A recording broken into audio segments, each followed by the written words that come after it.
দর্শক, আমরা ভূমিকা দীর্ঘায়িত করি না। আলোচনা বস্তুনিষ্ঠ মনে হলে চ্যানেল সাবস্ক্রাইব করে আমাদের সাথে যুক্ত থাকতে পারেন।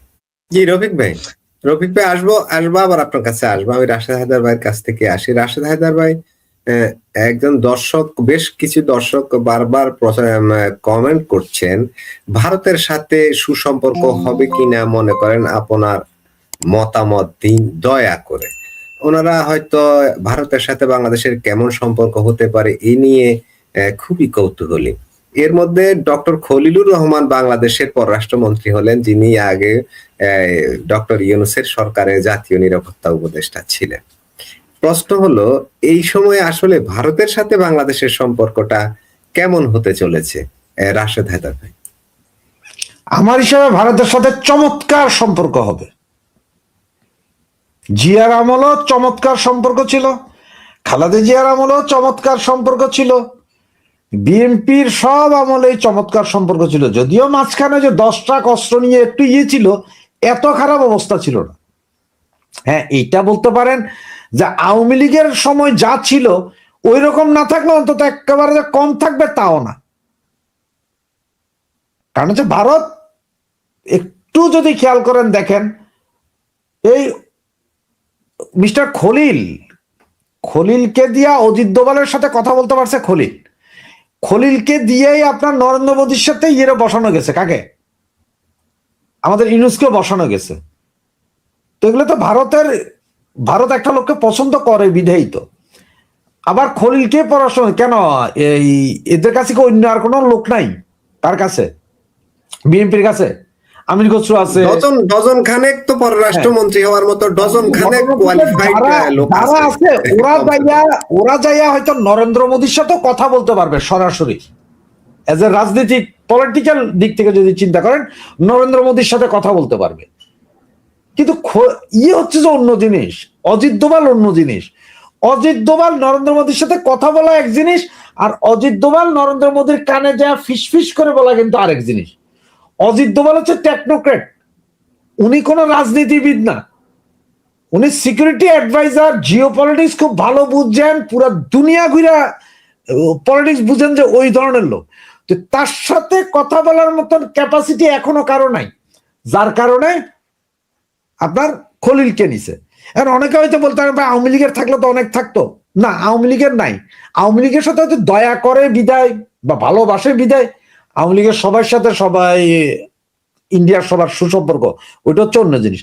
তো এমন সিদ্ধান্ত, এমনও আপনারা আনন্দিত হইয়েন না যে একেবারে খারাপ হয়ে যাবে আর ভারত কালকে কামান নিয়ে আসবে।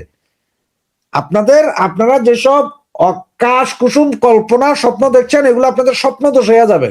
আওয়ামী লীগ নেতা কর্মীদেরকে বলি আমি, আপনারা একদম টোটাল হেডামলেস গাবুর।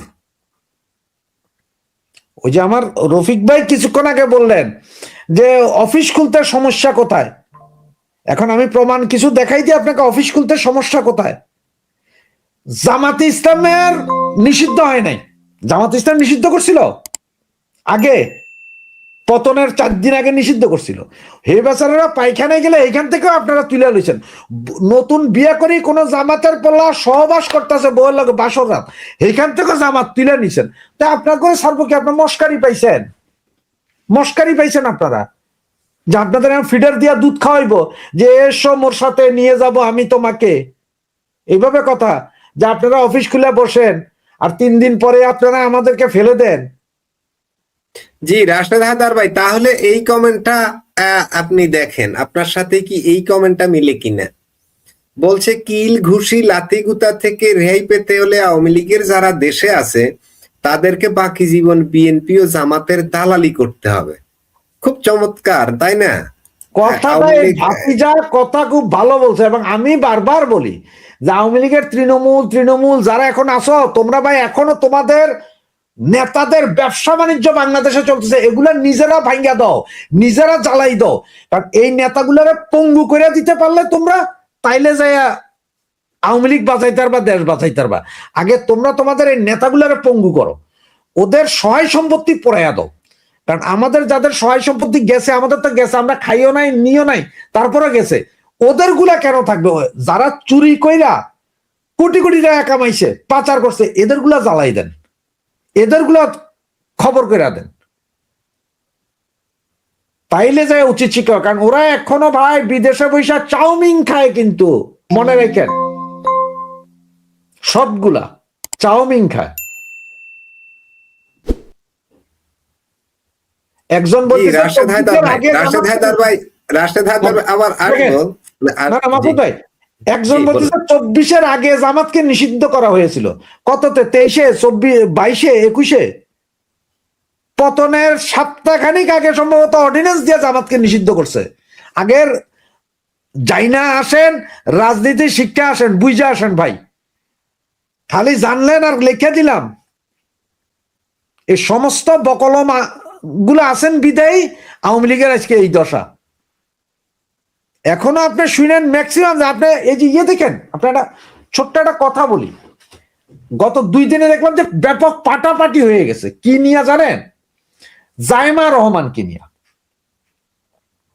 তারেক রহমানের মেয়ে, উনি কি লন্ডনে কোন একটা সম্ভবত এই প্রোগ্রামে, ওই যে তো এখানে পড়ালেখা করছে 17 বছর, সব কলেজ পার্টি বা কোন একটা পার্টির প্রোগ্রামেও এসে নাচছে, তার ড্রেস নিয়ে, সেটা নিয়ে আওয়ামী লীগের পোলাপাইন ও হো হো শুরু করছে।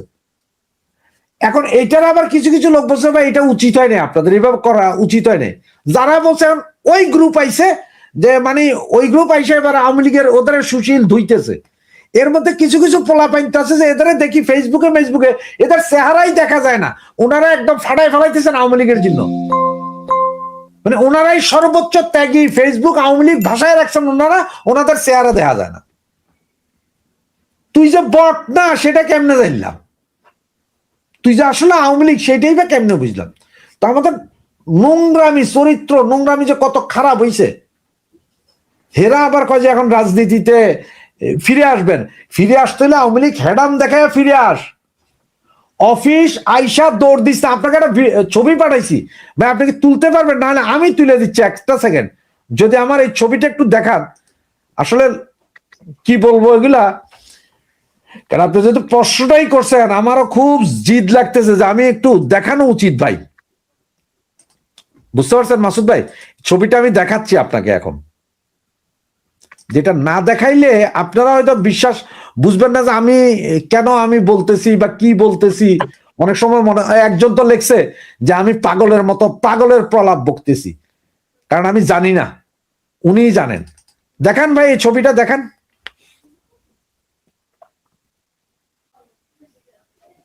এই ছবিটা আগে দেখাইছি একবার। হ্যাঁ এটা কি?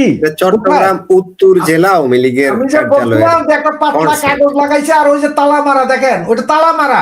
হ্যাঁ ওখানে ছবি তুলে 3 মিনিট ছিল টোটাল ভিডিওতে, উনি 1.5 মিনিটের মাথায় ভাইগা গেছে, দৌড়াইয়া নামছে কুত্তার মতন।